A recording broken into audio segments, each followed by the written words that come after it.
Então vamos lá.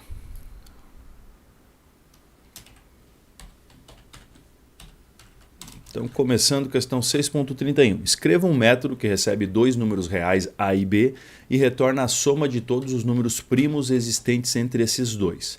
Veja, os números primos, eles têm um algoritmo que a gente já desenvolveu então na questão 6.30, portanto vamos aproveitar o código da questão 6.30, que tá, quem começou a assistir o vídeo agora, é só entrar nesse endereço replite@antonello/questão-630, que é a questão 6.30, e aí pegar o código aí. Então é o que eu estou fazendo aqui. Eu vou pegar esse código aqui, para ver se o número é primo ou não.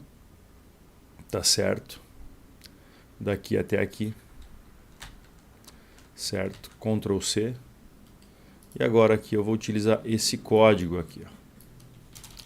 Então esse código, o que ele faz? Só para recapitular rapidinho, então, ele vai pegar aqui, eu preciso ter uma variável numérica aqui, um num, valor de 7, por exemplo. Preciso ter a flagzinha que vai ter a resposta se ele é primo ou não. Eu começo achando que ele é primo. E aí nesse for eu vou rodar de 2 até o próprio número, até n-1, até o número -1, para pegar esse i, que vai variar de 2 até n-1, e usar ele como um divisor aqui. E vou dividindo, tentando dividir o número por ele e vendo se vai dar resto zero. Isso aqui vai verificar se o i é divisor.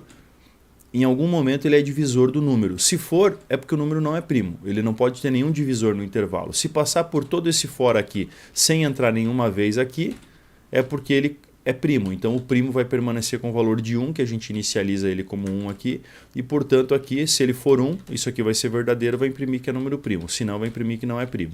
Eu não preciso imprimir se é número primo ou não. Esse if é que eu posso tirar. Então na verdade o meu núcleo, meu core, a minha... lógica de negócio toda está envolvida nessas linhas aqui apenas. O que a questão está pedindo? A questão está pedindo para eu capturar dois números reais A e B e retornar a soma de todos os números primos existentes entre eles dois. Lembrando, eu vou capturar, ele está pedindo para capturar números reais, então tu tem que ser safo o suficiente aí, tem que entender o suficiente que o número real é float, double.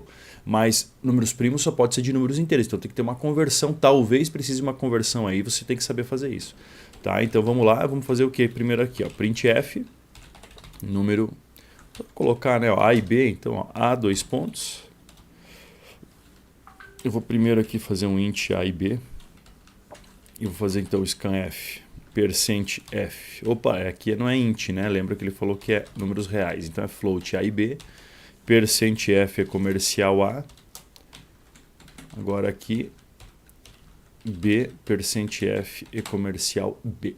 Capturei os números A e B, certo? Com esse código aqui, printf scanf, certo? Aí depois ele diz assim, retornar a soma de todos os números primos existentes entre esses dois. É entre, então eles estão excluídos, então é entre os dois. A soma dos números primos apenas, né? Então se for primo eu vou somar. Então eu já sei que eu vou ter que ter aqui uma variável soma. Como os números primos são inteiros, eu posso ter uma variável soma que é inteira também, certo? E aí aqui, eu preciso ter, como foi na questão anterior, quem já viu a explicação da questão 6.30, eu recomendo que veja logo antes, né, ou um momento antes de vir para 6.31, lá também tem um for que a gente vai circundar esse código para ver se é um número primo, e aqui esse for eu vou fazer assim, int num, recebendo o A mais 1, porque veja, ele quer os números primos entre A e B. Então eu tenho que ir do A mais 1, ou seja, o próximo número, até B menos 1. Só os números do intervalo. Então eu vou de A mais 1, que está aqui o num, que é o número que eu vou testar para ver se é primo ou não, para depois somar em soma. Soma, inclusive, tem que iniciar com 0 aqui. Eu vou de A mais 1 enquanto o num for menor, aliás, enquanto o num for menor que B. Por que não menor igual? Porque eu quero até B menos 1, então é só menor. E aí num mais mais. Pronto, feito isso, eu tenho for aqui começando aqui.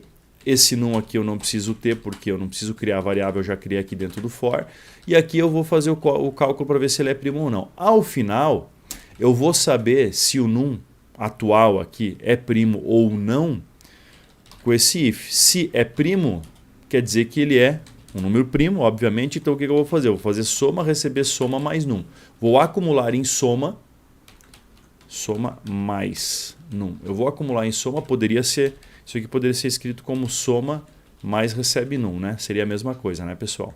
O mais igual aqui, ou mais recebe, vocês sabem que faz isso, ele acumula. Então, soma recebe soma mais num é igual a soma mais igual num. Vou deixar como um comentário aí. Se for primo, eu vou acumular, vou somar. Se não, não. E aí simplesmente eu fecho o for. Aqui onde eu estou está fechando esse for aqui. Veja que ele está marcadinho aqui porque, né, ele marca abertura e fechamento. Então aqui fecho o for. Ao final eu só vou colocar um printf que é o seguinte, ó, a soma dos números primos de... Aí eu vou fazer outro printf aqui só para não ficar tão comprido.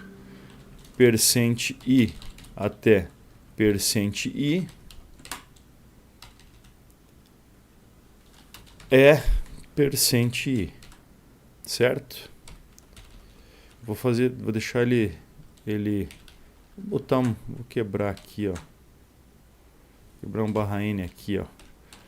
E aqui eu coloco aqui A, B e soma. Olha aí, ó. Então, a soma dos números primos, daí vai na próxima linha, de A até B é a soma que eu fiz ali, certo? Ele está reclamando aqui, porque sim, porque aqui ó, ele está reclamando porque aqui ó, %.2f, esses caras aqui são float, né? Por isso que ele está reclamando. A e B são floats, ele pediu para capturar como números reais, então eu vou colocar como float e a soma no final vai ser como i. Então essa adaptação que tu tem que já sacar, float, trabalho com %f e tal. E aí que eu vou conferir se está dando algum problema aqui. Veja, aqui ó, o num é inteiro. Mas eu estou comparando ele com o A, que é um float. Será que vai dar problema aqui? Não, na comparação, a princípio, você não vai ter problema. O que ele vai fazer na comparação aqui, o que ele vai fazer nessa atribuição, na verdade, aqui ó, de float para num, ele vai primeiro somar o float, então vamos supor que eu coloque aí de 2, o A é 2 e o B é 7. Vai ser 2.0, que é float, né? Mais 1 vai virar 3.0, mas na hora de atribuir para o número ele vai perder o ponto 0, vai atribuir só o 3, só a parte inteira do número que é atribuído. É assim que funciona. Então isso aqui deve funcionar. Quer ver? Na comparação também, sendo num e B aqui inteiro e float, ele vai promover isso aqui para float, para daí comparar, mas o resultado verdadeiro ou falso, então vai ser um outro tipo, então não vai ter problema. Então vamos rodar aqui, ó. Eu quero de 1 até 7 a soma dos números primos. Então a soma dos números primos de 1 até 7 é 10. Por que 10? Porque ó, o 2 não é, mas o 3 é primo. 4 não é, mas o 5 é primo. E o 6 não é. Então você tem 3 e 5, 8. Ué, por que ele está dando 10 aí? De 1 até 7.